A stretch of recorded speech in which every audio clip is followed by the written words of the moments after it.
দাদা, দক্ষিণ চব্বিশ পরগনার বিষ্ণুপুরের তৃণমূল বিধায়ক, তার বাড়িতে তল্লাশি চলছে না, সেখানে না না, বুলডোজারের রাজনীতি তো তৃণমূলের রাজনীতি। জেসিবি মেশিনের গল্প ভুলে গেলেন? বিজেপির নেতার গাড়ি ভাঙচুর, বিজেপি নেতাকে রাস্তায় ফেলে লাথি ঘুষি চড়, তারপরে দাঁড়িয়ে ওই ওদের কে একটা বোম্মাদে যে আছে একটা, কে হ্যাঁ কি নাম যেন, ও আবার একটা সময় যাকে হারমাত বলে ডাকতো তৃণমূল কংগ্রেস, কি বিবৃতি দিয়েছিল, গাড়ি ভেঙেছি হাত পা ভেঙেছি এবার মাথা গুঁড়িয়ে দেবো। মুখ্যমন্ত্রী কোনো বিবৃতি দিয়েছিলেন? বিজেপি ক্ষমতায় এসছে বলেই এরা এখনো জীবিত আছেন, কিন্তু প্রয়োজনে আমাদের কর্মীরা অন্য ভাষাটা জানে। রাজ্যে কোথাও কোনো খুন হয়নি প্রতিহিংসার কারণে, যা হয়েছে তৃণমূল কংগ্রেস বিজেপি তিনজনকে খুন করেছে, আর বাদ বাকি তৃণমূলকে মেরেছে। উত্তরবঙ্গের একজন কর্মীর বাড়ি ঘিরে ফেলেছিল, বিধায়কের বাড়ি ঘেরা ছিল, স্বতঃস্ফূর্ত জনরোষ লিঞ্চিং এ শেষ হয়ে যেত। আমরা দায়িত্ব নিয়ে তাদের সেখান থেকে সরিয়ে দিয়েছি, কারণ এই রাজনীতির আমরা শেষ দেখতে চাই। দাদা, আপনি আইন শৃঙ্খলার কথা বলছেন, কোথাও কি মনে হয় যে বাংলার আইন শৃঙ্খলা পরিস্থিতি উন্নতি হবে যদি ইউনিফর্ম সিভিল কোড লাগু হয়?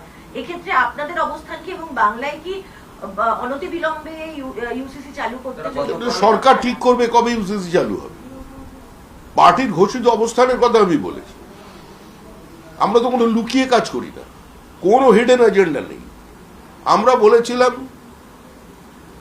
যে নারী সত্তা বিরোধী, সাম্য বিরোধী 3 তালাক বাতিল হওয়ার প্রয়োজন আছে, আমরা করে দেখি। আমরা বলেছিলাম 370 ধারার বাতিল চাই, আমরা করেছি। আমরা বলেছিলাম যে ভারতের অস্মিতার স্বার্থে, আত্মমর্যাদার স্বার্থে বিদেশির আক্রমণের চিহ্ন মুছে দিয়ে অযোধ্যায় আমরা রাম মন্দির করব, আমরা করেছি। আমরা বলেছি ইউসিসি আমাদের ঘোষিত অবস্থান, তা আমাদের সরকার ক্ষমতায় এসেছে, করবে। আজকে জনজাতি, আদিবাসী, তাদের রক্ষা করার দায়িত্ব, তাদের সংখ্যা কমছে, অনেক ভালনারেবল কমিউনিটি আছেন, তাদের জন্য প্রধানমন্ত্রী বিশেষ প্রকল্প নিয়ে এসেছিলেন, পিএম জনমন, এবং রাষ্ট্রপতির অনুরোধ করেছিলেন, তাকে পর্যন্ত পশ্চিমবঙ্গে কার্যকর করতে দেওয়া হয়নি। আদিবাসীদের সুরক্ষা, তাদের সংস্কৃতি, তাদের বহমানতাকে একদিকে রেখে অন্যদিকে ইউসিসি। এবার কখন করবে সেটা রাজ্যের মুখ্যমন্ত্রী ঠিক করবেন, সেটা আমরা ডিকটেট করব না। কারণ আবার বলছি, শুভেন্দু অধিকারী পশ্চিমবঙ্গ রাজ্য সরকারের মুখ্যমন্ত্রী। দাদা, বলছি কি, আপনি যেটা বলছিলেন ডেমোগ্রাফিক প্রোফাইলও চেঞ্জ হচ্ছে পশ্চিমবঙ্গের বিভিন্ন জেলাগুলোতে, ডেমোগ্রাফি চেঞ্জ হচ্ছে, একটা সম্প্রদায়ের মানুষ বাড়ছে, সেটাও কি ইউসিসির লক্ষ্য থাকবে? ইউসিসি করার কি এটাও একটা লক্ষ্য, টার্গেট? ইউসিসি করার দাবিটা শুধু বিজেপির নয়, পশ্চিমবঙ্গের মানুষ চায়। বলেছিলেন এসআইআর জনবিরোধী, এসআইআর মানুষের অধিকারকে কেড়ে নেওয়া, এসআইআর কে মানুষ গ্রহণ করছে না। কিন্তু মানুষ যে এসআইআর এর পক্ষে ছিলেন নির্বাচনে, তো সেটাই মানুষ তাদের ম্যান্ডেট দিয়ে জানিয়ে দিলেন। দাদা, সোমবার থেকে রাজ্যের সমস্ত স্কুলে জনগণমন বাধ্যতামূলক করা হয়েছে। বন্দে মাতরম নিয়ে দীর্ঘ বিতর্ক আমরা দেখেছি। আরেকটা বিষয় বিতর্ক আছে, পশ্চিমবঙ্গ দিবস, নতুন সরকার আপনাদের। কোথাও কোনো বিতর্ক নেই। ভারতীয় অস্মিতা, ভারতবর্ষের আধ্যাত্মবাদ, ভারতবর্ষের সাংস্কৃতিক জাতীয়তাবাদ, ভারতবর্ষের গৌরবশালী অতীতের যিনি পুনর্জাগরণ ঘটিয়েছিলেন তিনি ঋষি বঙ্কিমচন্দ্র। তার উপন্যাস আনন্দমঠ, তার দেয়া বন্দে মাতরম সারা ভারতবর্ষের মানুষের হৃদয়ে কার্যত একটা অন্য ধরনের রক্তনাচন শুরু করে দিয়েছিল। শুধু সেই বন্দে মাতরম যে উচ্চারণ করে ফাঁসির